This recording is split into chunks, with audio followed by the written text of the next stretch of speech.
Hey y'all, it's Erin with Twirling Down Main Street. If you're new to the channel, welcome, go ahead and subscribe, and if you're not new, then welcome back. This is part 5 of my Walt Disney World Basics series. I will link the other parts right here and down below.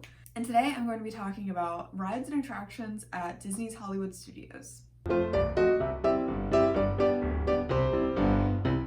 So Hollywood Studios is a little more difficult to navigate than the other parks.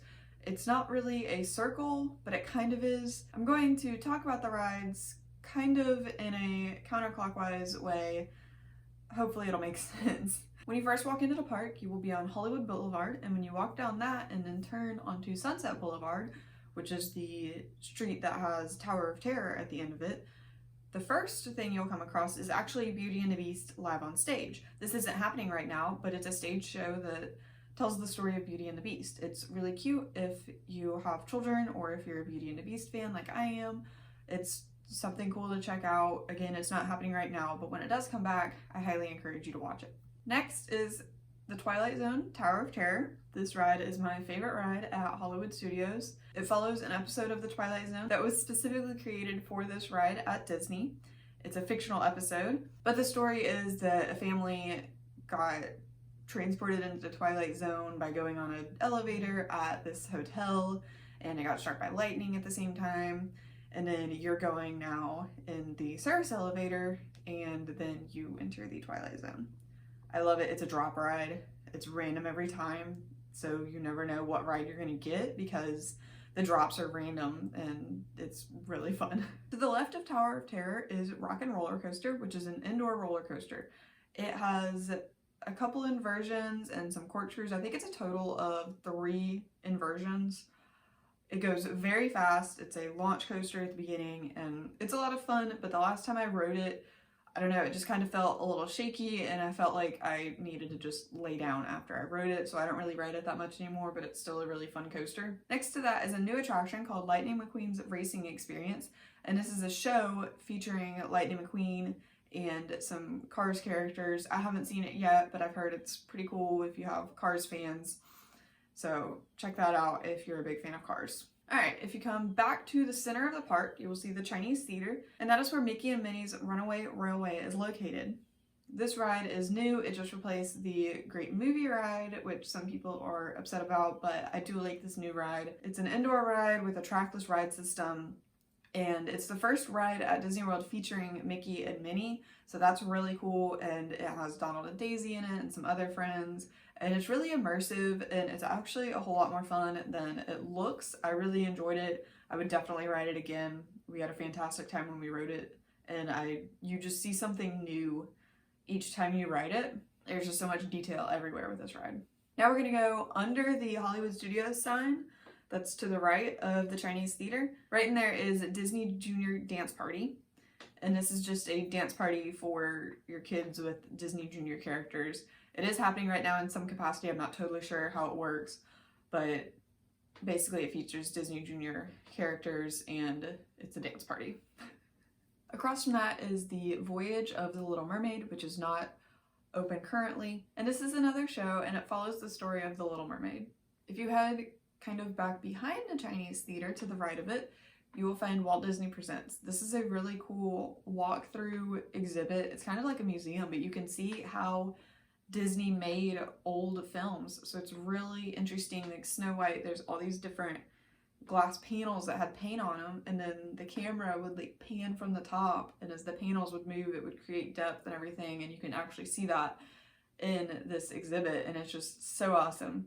At the end of it is a theater, and usually they have a preview showing of a new movie that's going to come out. The last time I saw it was when the live action Beauty and the Beast was coming out, and it was the day that it released at midnight, and they showed us like the first clip of the film, so that was really cool to get to see that. If you walk past Walt Disney Presents and turn right, you will see Toy Story Land. There's a big old sign that says Toy Story Land, and the first ride you'll come across in Toy Story Land is Toy Story Mania.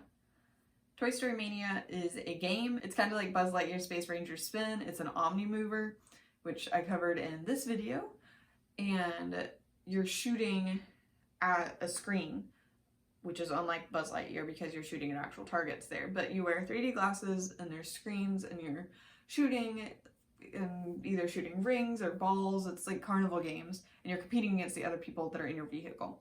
It's a lot of fun, especially if you're competitive, and it's a fun ride with kids or adults, and it's great. The next ride in Toy Story Land is Slinky Dog Dash. The premise of this ride is that Andy got a roller coaster set and he made a roller coaster out of it using Slinky Dog. It's really cool. You can see some of his original blueprints in the ride, and it's just a fun coaster. It's pretty tame, but it's really fun. Like, it does go up pretty high, and unlike most Disney coasters, it's not surrounded by structure. So Everest has a whole mountain around it, so you don't see how high up you are. Slinky Dog, you're just in the open air, so you can really see how high up you are. And then there's some bunny hills, and it's a really fun ride. It looks like a kiddie coaster, but we have a fantastic time every time we ride it. My favorite ride in Toy Story Land is Alien Swirling Saucers, which sounds really funny, but it's just such a fun ride. You are in a little swirling saucer, and then you kind of get slung around in circles, and you can really get going with the momentum, and it swings you wide out, and it just makes me laugh every single time. It's such a fun ride, but a lot of people skip it because they feel like it's such a kiddie ride. Usually it doesn't have a long wait time, and it's awesome. So now we're going to continue into Galaxy's Edge, which I feel like Galaxy's Edge in and of itself is an attraction just with the land because it's so immersive. And I'll do a separate video about using your phone at Galaxy's Edge using the Play Disney Parks app, and it's really interactive with Galaxy's Edge, but that's a separate video. The first ride in Galaxy's Edge that I'm going to talk about is Millennium Falcon Smuggler's Run. This ride is interactive. You're getting to ride on the Millennium Falcon, and you're doing a smuggling run for Hondo. Hondo is a character from a lot of the Star Wars animated series, and he's a smuggler.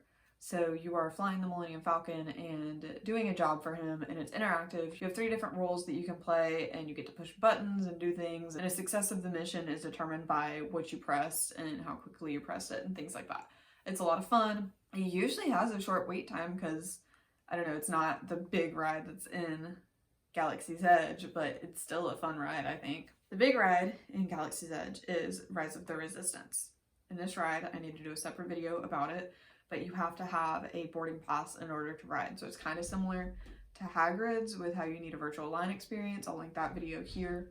Again, I'll make a separate video about how to get a boarding pass, but it's kind of difficult and not everybody will get to ride that ride that day because you have to have this virtual boarding pass in order to ride. This ride is really cool. It's so immersive.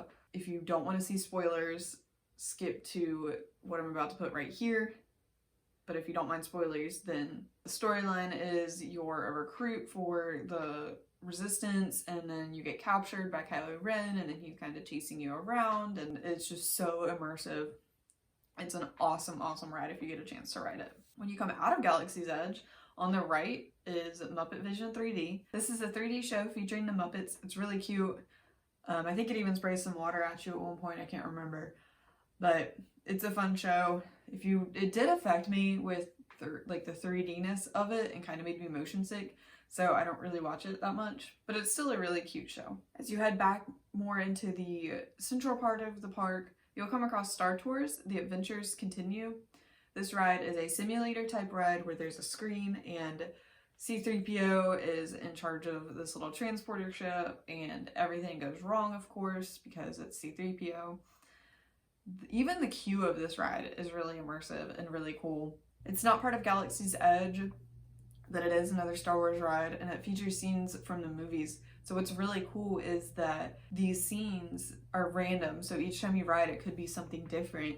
The last time we rode, we actually had a scene from The Rise of Skywalker, which was the movie that came out a year prior to us riding this ride, so that was really cool that they had that in there, even with the movie only being a year old. Next is the Indiana Jones Epic Stunt Spectacular, which unfortunately is not open right now. This is a really cool stunt show that shows some of the stunts that they do in Indiana Jones. There's audience participation, which is always really fun to watch. It's a funny show, and it's really interesting to see how they do these stunts. These stunt performers are very talented and very good at what they do. This show is awesome if you get a chance to watch it. I don't know when it's going to reopen, but I'm very excited for when it does reopen. The last attraction I'm going to talk about is, for the first time in forever, a Frozen sing-along celebration. This is a show that's a sing-along with Frozen songs, and it's really for kids, but there is some humor in there for the adults, so I've heard it's really good even if you're an adult. And it's a really good show if you have kids that like Frozen, or if you like Frozen, or if you're just looking for a way to get out of the heat. It's an indoor show, so it would be very good on a hot summer day. So that's all the rides and attractions at Hollywood Studios. I mentioned a couple other videos I need to make about some of the Star Wars stuff in Galaxy's Edge because that's just so extensive. I didn't want to cover it in this video, so be looking for those. Next week, I'm going to be talking about the hotels at Disney World, so make sure that you subscribe so you don't miss those. Thank y'all so much for watching. Wear your sunscreen, stay hydrated, and we'll see you later.